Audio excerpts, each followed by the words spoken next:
Hello అండి, నమస్కారం. Welcome to Python life. So మీరు అసలు కోడింగ్, నాన్ కోడింగ్ ఎలాంటి జాబ్స్ బెస్ట్, దేనికి ఎక్కువ శాలరీగా ఉంటుంది అండ్ అలాగే స్కోప్ దేనికి బాగుంటుంది, అసలు నేను ఏం తీసుకోవాలి అన్న కన్ఫ్యూజన్లో ఉన్నారా? అయితే ఈ వీడియో చూస్తే మీకు ఒక క్లారిటీ వచ్చేస్తుందండి. సో అర్థమయ్యే ఉంటుంది. Coding versus non coding jobs గురించి అయితే మనము ఈ వీడియోలో క్లియర్గా డిస్కస్ చేసుకుందాం. సో ఇక్కడ చూడండి, coding jobs, non coding jobs అనేసి ఇక్కడ రెండు క్లారిఫికేషన్స్ అనేవి ఇచ్చేసాను. ఓకే, సో మనం ఇప్పుడు coding and non coding jobs అసలు ఏవి ఉంటాయి, వాటికి ఏం కావాలి, వీటికి ఏం కావాలి అనేది మనమైతే డిస్కస్ చేసేసుకుందాం. సో కోడింగ్ జాబ్స్ అంటే జనరల్గా మనము software developer, web developer, app developer, game developer, data scientist, DevOps developer, ఇలా కొన్ని ఉంటాయన్నమాట.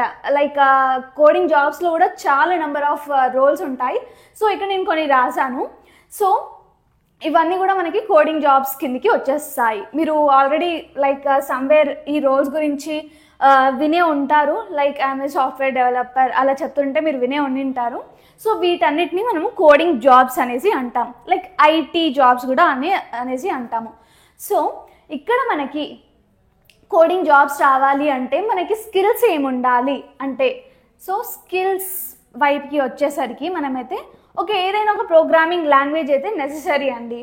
లైక్ పైథాన్ కానివ్వండి, జావా కానివ్వండి, C++ కానివ్వండి, వీటన్నిటిలో కూడా మనకి కొంచెం లైక్ ఏదైనా ఒకటి, లైక్ మీరు జావా ఫుల్ స్టాక్ అన్నా, పైథాన్ ఫుల్ స్టాక్ అన్నా, ఇలా ఫుల్ స్టాక్గా నేర్చుకుంటే మీకు ఇంకా బెటర్ ఆపర్చునిటీస్ అనేసి ఉంటాయి.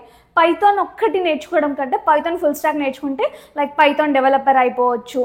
లైక్ వాటిలో సంబంధించిన పైథాన్ ప్లస్ ఇంకా మీకు ఏమైనా వెబ్ డెవలప్మెంట్ సైడ్ ఏదైనా నేర్చుకోవాలి అనుకుంటే ఆల్రెడీ దీంట్లో మిక్సప్ పైథాన్ కూడా వెబ్ డెవలపర్కి కావాలి. కాకపోతే ఇంకా దీంట్లో ఫుల్ స్టాక్ పైథాన్లో ఆబ్వియస్గా లైక్ వెబ్ డెవలపర్కి కావాల్సిన లైక్ 90% స్కిల్స్ అన్నీ కూడా ఉంటాయి. కాకపోతే వెబ్ డెవలపర్కి జస్ట్ అక్కడ కొంచెం వేరే థీమ్ ఉంటుంది అంతే. కాకపోతే సబ్జెక్ట్ మొత్తం మీకు కావాల్సింది ఒకటే, జస్ట్ అప్లికేషన్ అనేది వేరే ఉంటుంది. సో అలా మీరు ఏదైనా ఒక like full stock programming language అయితే నేర్చుకోండి. అండ్ నేర్చుకున్న తర్వాత మీరు ఏదైతే నేర్చుకున్నారో వాటికి సంబంధించి ప్రాబ్లమ్ సాల్వింగ్ అనేది ఉండాలన్నమాట. లాజికల్ థింకింగ్ అనేది ఉండాలి. మీరు రియల్ టైమ్గా ఏదన్నా ఒక చిన్న లైక్ స్టేట్మెంట్ ఇస్తే చాలు, లైక్ ఒక సిచ్యువేషన్ చెప్తే చాలు, దానికి సంబంధించి కోడింగ్ వైపు కోడింగ్ ఎలా చేయాలి పైథాన్ యూజ్ చేసి, అలా మనమైతే అంత లాజికల్ థింకింగ్ ఉండాలి. అండ్ అలాగే ప్రాబ్లమ్ సాల్వింగ్ కూడా బాగా ఉండాలి. DSA is the main, like data structures and algorithms అనేసి అంటాం కదా. ఇది కూడా చాలా బాగా వచ్చి ఉండాలి. సో జనరల్గా అసలు ఈ కోడింగ్ వైపు మనకి లైక్ శాలరీ రేంజ్ ఎంత ఉంటుంది అనేసి చాలామందికి డౌట్ ఉంటుంది. So 4 lakhs to 10 LPA, 4 lakhs to 10 lakhs అనేది ఉంటాయన్నమాట. సో పర్ ఇయర్ అంటే జస్ట్ లైక్ మనకైతే ఇక్కడ 4 lakhs to 10 LPA అంటున్నాను కదండి. అంటే మళ్ళీ కొందరికి డౌట్ ఉంటుంది. అంటే మీరు ఒకవేళ ఫ్రెషర్ అయితే మీకైతే లైక్ 4 lakhs నుంచి స్టార్ట్ అవ్వడం జరుగుతుంది. అండ్ అలాగే కొంచెం మీకు ఎక్స్పీరియన్స్ వచ్చే కొద్దీ 10 lakhs నుంచి ఇంకా ఎక్కువ అబౌవ్ 10 lakhs కూడా వెళ్ళిపోతుంది అనమాట మన ఎక్స్పీరియన్స్ని బట్టి. లైక్ స్టార్టింగే 10 LPA అంటే మీరు ఒక మంచి కాలేజ్ నుంచి మీరు లైక్ సంథింగ్ గ్రాడ్యుయేషన్ అయ్యి ఉండి మీకు స్కిల్స్ అని కూడా ఒక టాప్ నాచ్లో ఉన్నాయి, అసలు లైక్ చాలా బాగున్నాయి స్కిల్స్ అనేవి. అలాంటి టైంలో కూడా మీకు డైరెక్ట్గా 10 LPA వచ్చే ఛాన్స్ కూడా ఉంటుంది ఫ్రెషర్గానే. సో ఇక్కడ మనకి లైక్ యావరేజ్గా 4 lakhs నుంచి స్టార్ట్ చేసుకున్న 10 lakhs వరకు వెళ్ళిపోతాం. అండ్ అలాగే ఇంకా ఎక్స్పీరియన్స్ని బట్టి ఒక 2-3 years ఎక్స్పీరియన్స్ ఉందంటే ఒక 15 lakhs అట్లా కూడా పెరిగిపోతుంది అనమాట. ఇదండి శాలరీ ప్యాకేజ్ వచ్చేసరికి. అండ్ అలాగే ఇక్కడ చూడండి, నాన్ కోడింగ్ జాబ్స్కి మనకైతే లైక్ జాబ్ రోల్స్ వచ్చేసరికి బిజినెస్ అనలిస్ట్, అండ్ అలాగే tech support, digital marketing, HR, లేకపోతే రిక్రూట్మెంట్ అనేసి అంటాం కదా, రిక్రూట్మెంట్ టీమ్ అనేసి. సో అది కూడా అనుకోవచ్చు దీని కిందకి. అండ్ అలాగే project management, UI/UX designer, data entry, and అలాగే కమ్యూనికేషన్. ఇంతవరకైతే మనకైతే లైక్ జాబ్ రోల్స్ అనేసి చెప్పుకోవచ్చు ఇవన్నీ కూడా. అండ్ వీటికి కావాల్సిన స్కిల్స్ ఏంటి అంటే కమ్యూనికేషన్ కావాలి. ఓకే, కమ్యూనికేషన్ అనేది చాలా బాగా వచ్చి ఉండాలి. ఈవెన్తో మనకి కోడింగ్ జాబ్స్, ఐటీ జాబ్స్కైనా కూడా కమ్యూనికేషన్, టాకింగ్ స్కిల్స్ అనేవి చాలా ఉండాలి. ఎందుకంటే మనకి ప్రాజెక్ట్స్ ఉంటాయి, టీమ్ అండ్ మీటింగ్స్ ఎవ్రీథింగ్ కూడా ఉంటాయి ఆఫీస్ అన్నాక కదా. సో కమ్యూనికేషన్ మన అనుకున్న సబ్జెక్ట్ లేకపోతే మనం అనుకున్న ఒక ప్రాజెక్ట్ గురించి ఎక్స్ప్లెయిన్ చేయాల్సి వస్తే మనకి నాలెడ్జ్ ఉన్నా కూడా ఎక్స్ప్లెయిన్ చేయకపోవడం ఇట్స్ ఎ బిగ్ కర్స్ కదా అండి. సో దట్స్ వై కమ్యూనికేషన్ అనేది మీరు ప్యారలల్గా దాన్ని నేర్చుకుంటూ ప్రతి ఒక్కరికి వస్తుందని నేను చెప్పను. సో అంటే కమ్యూనికేషన్ అంటే డైలీ మాట్లాడడం వేరు, 10 మంది ముందు పెట్టి మాట్లాడడం వేరు, కెమెరా ముందు మాట్లాడడం వేరు, ఇలా డిఫరెంట్ ఉంటాయి కదా. సో మీరు కమ్యూనికేషన్ అనేది మీరు అనుకున్నది కూడా మంచిగా ఎక్స్ప్రెస్ చేసి చెప్పే విధంగా, ఎదుటి వాళ్ళకి మెయిన్గా అర్థమయ్యే విధంగా చెప్పాలన్నమాట. అలా కమ్యూనికేషన్ స్కిల్స్ అనేవి, సాఫ్ట్ స్కిల్స్ ఏదైతే ఉన్నాయో అవన్నీ కూడా ఇంప్రూవ్ చేసేసుకోండి.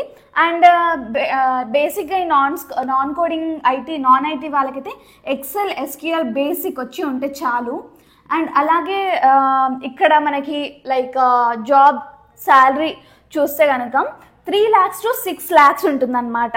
అంటే స్టార్టింగ్ ఒక 3 lakhs అలా స్టార్ట్ అవుతే, 3 LPA నుంచి స్టార్ట్ అవుతే మనకి 6 LPA అండ్ సీనియర్స్ని బట్టి ఇంకా ఇంక్రీజ్ అవుతూ ఉంటుంది. 15-20 LPA, మీకు ఒక 4 years ఎక్స్పీరియన్స్ ఉంది, అలా ఇంక్రీజ్ అవుతూనే ఉంటుంది. సో ఒకటి గుర్తుపెట్టుకోండి, మీకైతే ఒక క్లారిఫికేషన్ వచ్చింది కదా అండి. ఫర్ ఎగ్జాంపుల్ ఒక పర్సన్ ఉన్నారు, వాళ్ళకి కోడింగ్ వైపు అస్సలు ఇంట్రెస్ట్ లేదు, just he want a job, he want a ఒక స్టేబుల్ శాలరీ అని అనుకుంటే, స్ట్రెస్ వద్దు అలా అనుకుంటే non coding jobs are better. And ఒక పర్సన్కి అసలు ఈ కోడింగ్ అంటేనే, ఈ లాజికల్ థింకింగ్ అంటేనే అసలు అది ప్యాషన్ అండ్ వాళ్ళకి బాగా వచ్చు, మీరు చేయగలుగుతారు and at the same time highest salary ఉండాలనుకుంటే కోడింగ్ జాబ్స్ ఆర్ బెస్ట్ అన్నమాట. సో ఏ దానికైనా కూడా కమ్యూనికేషన్ ఇవన్నీ కూడా ఉండాలి. అండ్ అలాగే మీకు జనరల్గా నాన్ కోడింగ్లో అయినా కూడా స్ట్రెస్ ఒక మినిమం లెవెల్లో ఉంటుంది, దీనికి కొంచెం చెప్పుకోవాలంటే కొంచెం ఎక్కువనే ఉంటుంది. అండ్ జాబ్ ట్రైయింగ్ చేసే స్టార్టింగ్ చేస్తాం కదా, అంటే ట్రై చేస్తాం కదా, ఇంటర్వ్యూస్ అనేసి టెస్ట్లు అని కూడా రాస్తాము. ఆ టైంలో అయితే ఇది చాలా టఫ్గా ఉంటుంది, ఇది ఈజీగా ఉంటుంది అనమాట. సో స్టార్టింగ్ లెవెల్స్ వచ్చేసి టఫ్ అండ్ ఈజీగా ఉంటుంది. సో మీరు పర్సనాలిటీని మీరు బట్టి మీరు నాన్ కోడింగ్గా జాబ్స్ చూస్ చేసేసుకుని హ్యాపీగా దానిలోకి అయితే వెళ్ళిపోవచ్చు. ఏదైనా ద బెటర్ చాయిసే, something is nothing then better కదా.